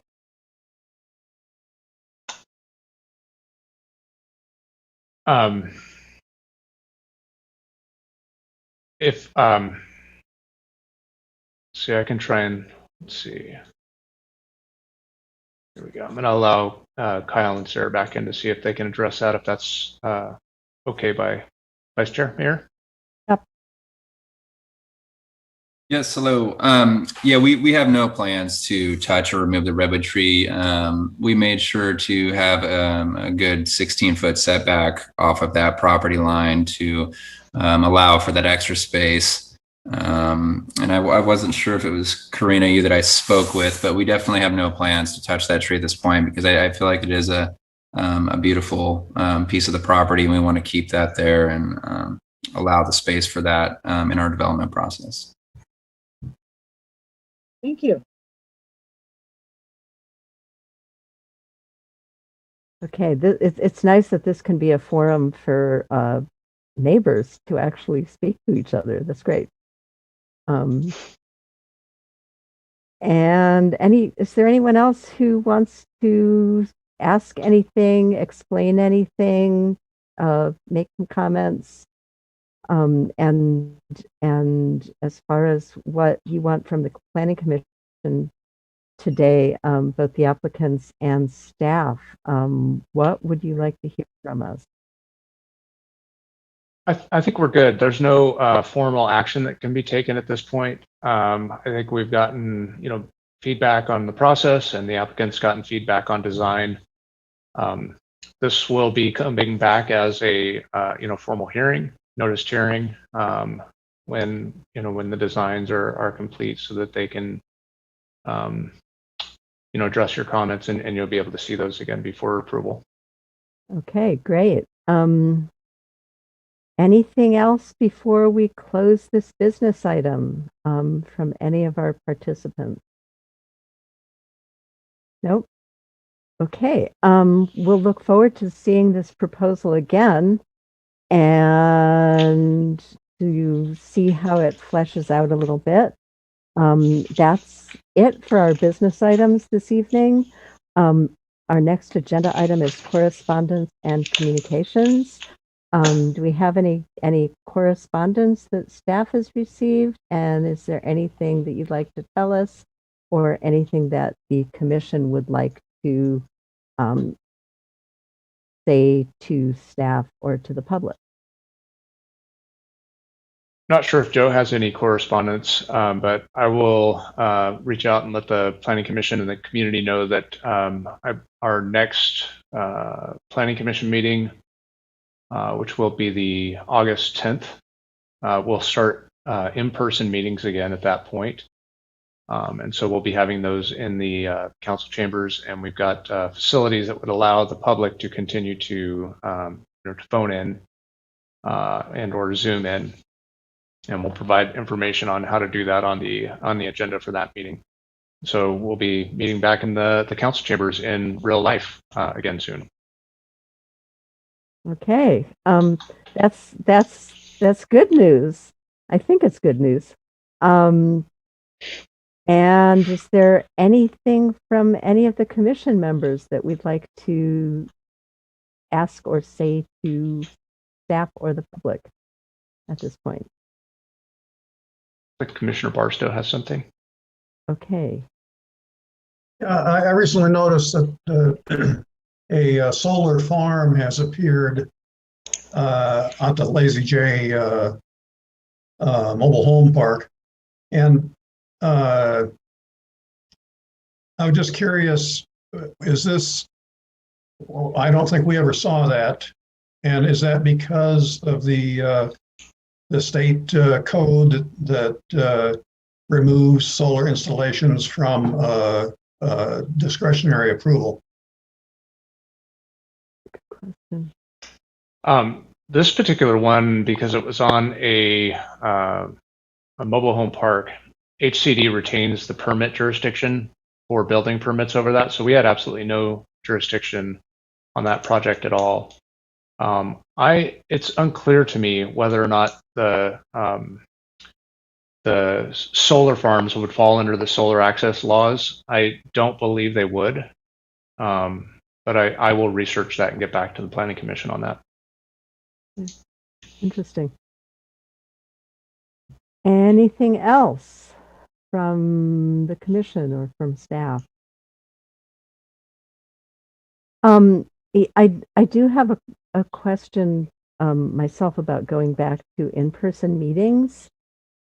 At that point, will commissioners be only in person, or would commissioners be able to Zoom into a meeting during the initial sort of interim period? I did start to research that today based on your inquiry earlier to me by email.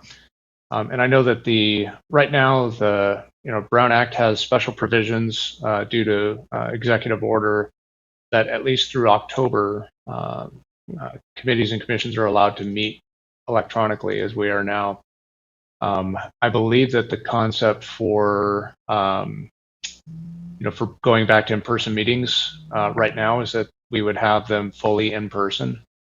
But I also know that there are provisions for having remote access to in-person meetings, and I'll look into that in a little more detail.